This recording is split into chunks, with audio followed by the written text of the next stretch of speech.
Good morning, guys, and happy Friday, wherever you are in the world today. I'm really excited to welcome our guest today, Josh Thompson from Idaho.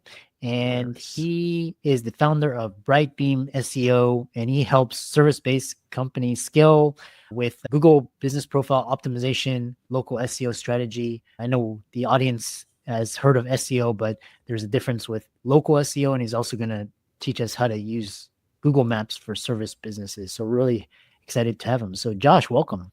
Yeah. Thanks. Appreciate it. Glad to be Yeah. on. Yeah. I'm really briefly introduce yourself and I'm excited to dive into the conversation. Yeah. Okay. So my name's Josh Thompson. I'm in Idaho, Boise, Idaho. And I have been doing anything that I could get my hands on with websites and marketing basically since I got out of high school. So it was about 20 years ago. And I started with I created a lead. Me and my brother created a lead website and we were getting financial leads, and that led into a few other businesses. And so that kind of led me here where, in my opinion, the local SEO is what's going to be sticking around while AI is taking over a lot of the regular how-to SEO kind of stuff. Yeah, that's how I've started building over the last few years, is focusing more on the local Google Maps, like you said, local SEO. Yeah. And what an interesting. And so, one thing that like I alluded to before, the audience has heard of SEO, but how does they use blogs? Usually it's blogs or YouTube or podcasts, but how should one think about using local SEO? Like, how do they know if they're doing local Sure. SEO versus the traditional SEO? Yeah. So I just naturally myself break it down into local and national SEO. A lot of companies out there offer a product or service that may be national, may be international. I have a lot of background in insurance, and that's like a national thing. It doesn't really go outside of the US because a lot of other countries can't use our insurance companies. But within the US, right, if I'm in Idaho, I might have to get a license in Utah or in Florida or whatever to be able to sell insurance there, but I could sell insurance from my house to anyone in the world. So that's national SEO. I might be trying to get people who are searching for just generally life insurance or some kind of insurance. That's like a search that is more going to be just broad to everybody all over the country. So that's national SEO. Local SEO is, hey, I need a plumber or a dentist. I'm not going to travel out of my state to get that. So it's going to be more focused on your local area and on customers who are going to, you'll either be going to them, right, or they'll be coming to your business, but it's going to be in that local ecosystem. Yeah, interesting. And how does one get started with doing local SEO? I know you work with clients, but how does one Sure. get started? Yeah. And are you talking about from my perspective or like from a like a business wants to start in their local area? Is that kind of the question? Yeah, like a doctor, dentist office, Sure. lawyer, and they want to start using local Yeah. SEO to get leads. Yeah. Okay. Yeah, for sure. And I was just talking about this yesterday. For some reason, I have an affinity for people contacting me that are just getting started. Right. So I talk to a lot of people who are just getting started with the business. And so I love helping people who are just getting started. I don't know. It's exciting to me, right? Like those first steps are always hard and they're always exciting. The first thing that anyone is going to want to do typically is they usually look for a website, right? That's what most people do first. But I think what a lot of people miss is that more important than a website with your local SEO is going to be the Google business profile, right? That Google map pin, right? There's two types of businesses you can have on Google Maps. One's a service area where you don't have a location that actually shows up.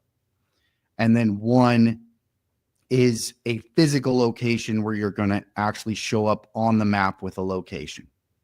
So, a doctor or a dentist, those typically aren't somebody's coming to you, right? So you're going to already have an office and a location. So what you'll do in that situation is you'll need to make sure you have signage up, and then you'll go and tell Google that you have a location, and they'll have you prove it. There's a few different ways you can do that. And then once they've approved that, you're going to show up on the map now, right? So if you're just a family practice doctor, right, and somebody searches for family practice, now you'll show up somewhere on there depending on where your location is and the person searching and where they are. And now local SEO is the process of, okay, now how do we get you to show up higher and higher in those results when somebody is looking for a family practitioner, so that you can eventually be one of the top 3, if not the number 1 person that shows up and actually get the business, right? That's the ultimate goal, right? Yeah. That's local SEO, and that's getting started generally. Yeah. Interesting. So one question I have for you is, you Google profile, Google business, and then what's the number 1 mistake home businesses make when trying to rank on Google Maps? Yeah. And I think the number 1 mistake is that a lot of businesses either don't have the time or just generally ignore their Google Map profile, right? So they're not actually doing anything with it. Maybe they haven't even claimed it. So on the reverse side, if I'm just a patron at a business, I can just tell Google, hey, there's a business here, right? And Google still wants to put that business up. But if you don't go in and claim it, then you can't respond to reviews and make posts and do all the things that are in the profile, right? So I would say, what I like to say is, just by getting active and trying to get reviews, responding to reviews, putting up posts, just by being active in your Google business profile, you're going to be doing more than 95% of your customers, right? Or not your customers, your competition. Sorry. Because most people aren't doing anything. That's the biggest mistake you can make, is just ignoring it, right? And that's what I see a lot. So there's a lot of benefit from just getting involved. You can be getting customers by just staying involved in your Google business profile and getting reviews and doing those things. You'll start to see benefits. Now, how quickly will just more depend on the competition in your area and in your niche. Everything is relative, right? But I think that's a good first step for most people, is to just get involved. Interesting. And the other question is, how long does it take to start seeing results? Because you've helped take companies 10 calls a month to over 200. How long does that type of growth take? What are the core steps? Yeah. And I wish I had a really solid answer. I think, once again, the answer is always going to be relative. So if and I'll give you two kind of customers that I'm helping right now. Okay. One is a carpet cleaner, and man, the guy works so hard. I love him. He's awesome. But his competition, they're getting like 10 reviews a week, because the reviews are always hard to get, right? But it's going to be relative to jobs. So if you're doing 20, 30 jobs a week in a carpet cleaning business, right, and you're asking all those customers, then there's a high chance you're going to be able to get a lot of reviews. So he's trying to get going and trying to get the reviews, but his 2 biggest competitors are getting a high volume of reviews. So for him to get to that level is difficult, right?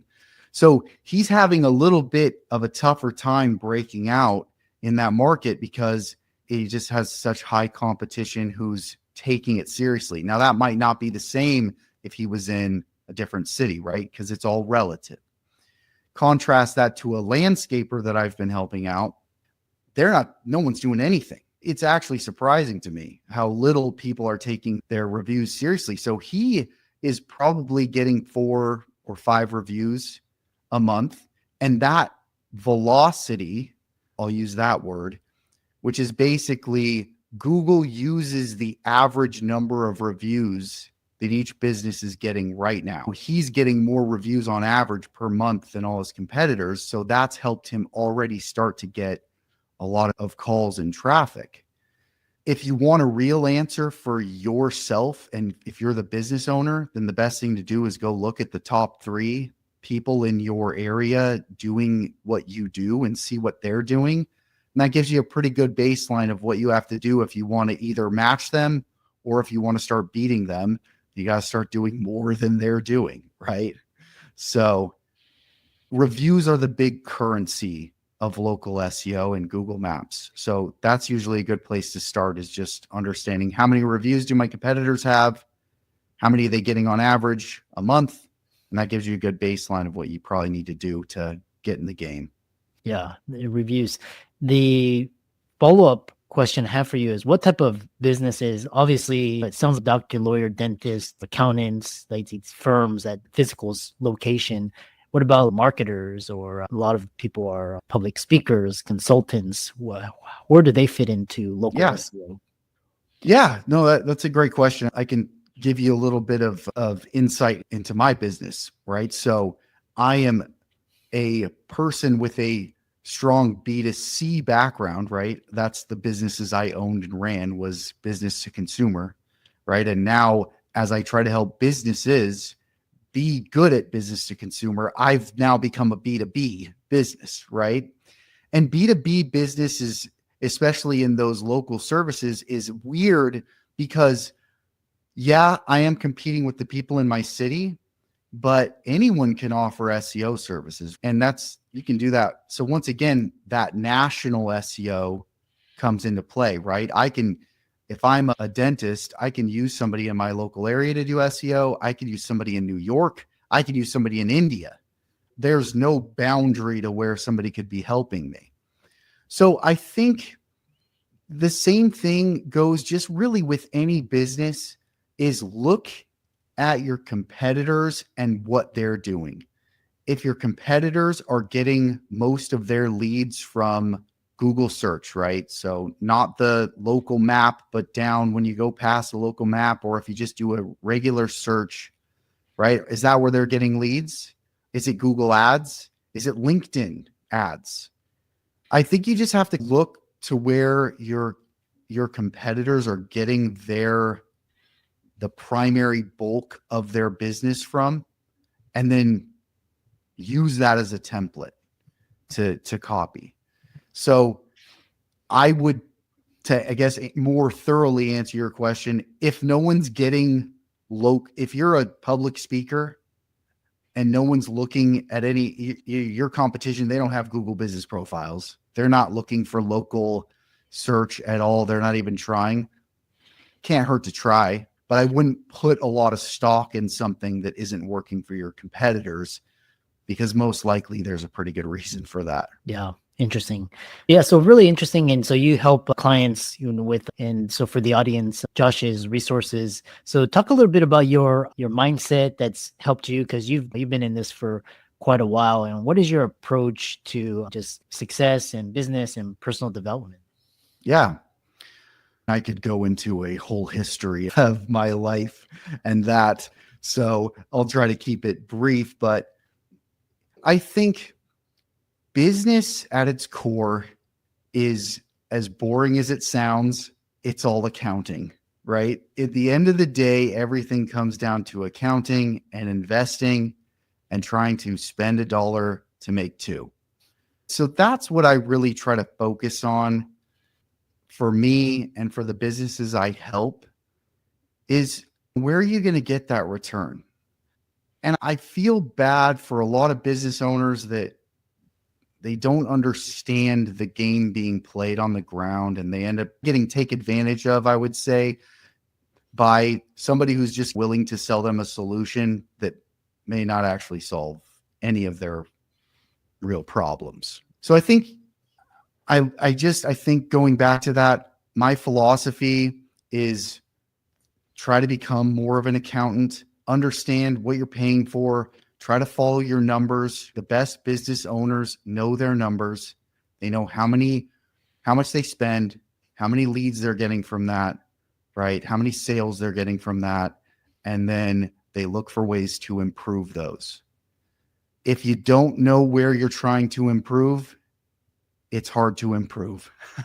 And I find that a lot with home service businesses. A lot of people get stuck running the jobs and trying to get the jobs done, and they don't have the time to sit down and do their numbers and try to build a business. So the sooner you can start thinking like a business owner, I think the better. And I try to apply those same principles into my life and finding what's going to work for me and the businesses I help. And how can people contact you and find you and follow you if they're interested, if they listened or watched this podcast? Yeah. Josh at brightbeamseo.com is my email. Bright Beam SEO is our website. Pretty active on Twitter at Bright Beam SEO. And those are easy ways to get a hold of me. Excellent. Thanks so much for coming on and sharing your expertise, and thanks for coming on to the podcast. Yeah. Appreciate the time. Thanks.